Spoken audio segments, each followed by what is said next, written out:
Fala, filhotes, estão vivos? No vídeo agora nós vamos falar um pouquinho sobre como lembrar, de alguma forma, atesta que nós existimos, ou lembro, logo existo, ou lembrando eu existo, parafraseando o René Descartes, segundo Hélice Antônio Paim. É, Como toda produção acadêmica, essa também teve como base muitos autores e autoras, né? Eu dialoguei com artigos, livros, ensaios dos seguintes autores. Aí tem uma galera aqui. Ele é doutor em educação, professor de prática de ensino da educação da Uno Chapecó.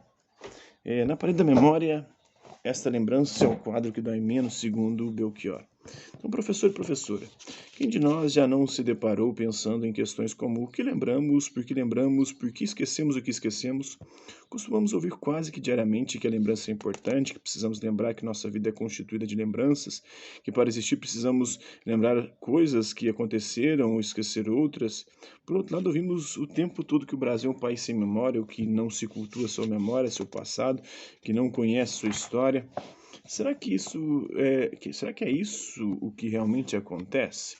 Ou o que querem que lembremos realmente tem importância para a nossa vida enquanto professores trabalhadores, homens, mulheres, crianças espalhadas por esse imenso país? Seria a distância ou a proximidade que fazem com que não demos importância para as memórias? Como as nossas memórias se cruzam com outras, o que forma o conjunto de memórias, caras? O que forma o conjunto de memórias, né? O fato delas se cruzarem umas com as outras. Caros professores e professoras, poderíamos ficar enumerando muitas perguntas que qualquer ser humano já se fez algum dia. Porém, precisamos construir algumas possibilidades ou apontar alguns caminhos um, para que cada um em sala de aula, em sua comunidade, em conjunto com seus alunos, busque respostas para estas e outras questões. Você deve estar se perguntando o que eu posso fazer, eu não sei como trabalhar com essas questões, aqui na minha escola não é possível, não há nada de memória, lembrança, patrimônio. Será que não existe mesmo? Vamos buscar o que há na sua comunidade? Vamos juntos buscar o que há na sua comunidade? Eu acredito que a partir da escolha do livro didático de história para trabalhar com os seus alunos, perceberá que as discussões sobre memória e patrimônio perpassam os conteúdos de alguns capítulos. Muitas vezes, memória e patrimônio estarão presentes nas sugestões e atividades quando propõe que você e seus alunos realizem entrevistas com pessoas da família e da comunidade, que trabalhem com fotos e documentos diversos, que façam visitas a lugares como museus, centros de memória, arquivos, construções, cidades, igrejas, terreiros, ou ainda que prestem atenção nas rezas, nas danças, nas festas, os modos de construir, de fazer comidas, de tocar uma viola, de brincar, de vestir. Espero que ao final dessa leitura e ao dialogar com o livro didático de história, você perceba que memória e patrimônio estão presentes em tudo que diz respeito ao ser humano e às experiências vividas por cada um de nós em diferentes tempos e lugares. Pensando nessa perspectiva, proponho algumas reflexões sobre educação para a memória e o patrimônio. Inicialmente, Inicialmente farei uma explicitação do que entendo como memória e por onde trilho minhas pesquisas e práticas como professor de disciplinas voltadas ao ensino da história. Em um segundo momento, apresento reflexões sobre patrimônio e educação patrimonial e, logo a seguir, algumas possibilidades de trabalhos com memórias e patrimônios possíveis de serem desenvolvidos por você em qualquer escola, né? Para os gregos da época arcaica, a memória era personificada na deusa Mnemosyne, a memória, né? A deusa da memória. No panteão grego, era considerada a progenitora de 9 musas originárias de sua união durante 9 noites passadas com Zeus.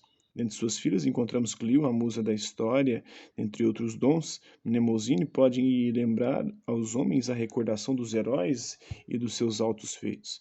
As relações entre memória e história são controversas. Para alguns autores, uma depende da outra, para outros, são de distanciamento e até incomunicáveis. Mas como se constituíram essas relações? Quais e como são as relações entre o passado, a memória e a produção historiográfica? Como a memória trabalha com lembranças do passado? Quais são as formas de se relacionar com os diferentes tempos da memória? Passado, presente? Existe um futuro quando falamos de memória? Quais as relações existentes entre o tempo e a memória? São relacionais, opostas, complementares, constitutivas? Mas por que existe essa disputa entre história e memória? É um processo histórico que vem desde o início da modernidade capitalista, quando então a história passou a ser considerada uma ciência objetiva e expulsou do seu interior a possibilidade do uso de valores, experiências, sentimentos, enfim, tudo que não fosse racional, sem posicionamentos, tudo que não fosse científico. Como a memória pautada nas subjetividades foi sendo afastada da construção dos conhecimentos históricos. Nos últimos anos, muito se tem pensado, debatido, produzido e escrito sobre memória, procurando decifrar seus enigmas, suas características, diferenças, semelhanças, aspectos coletivos e individuais. As diferentes formas de concebê-la, entendê-la, defini-la, né, também.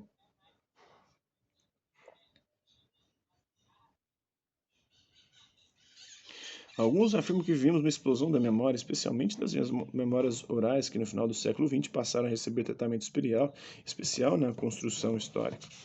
A memória é pensada como seleção e sempre seleciona os eventos de forma individual, pois depende de como cada um viveu.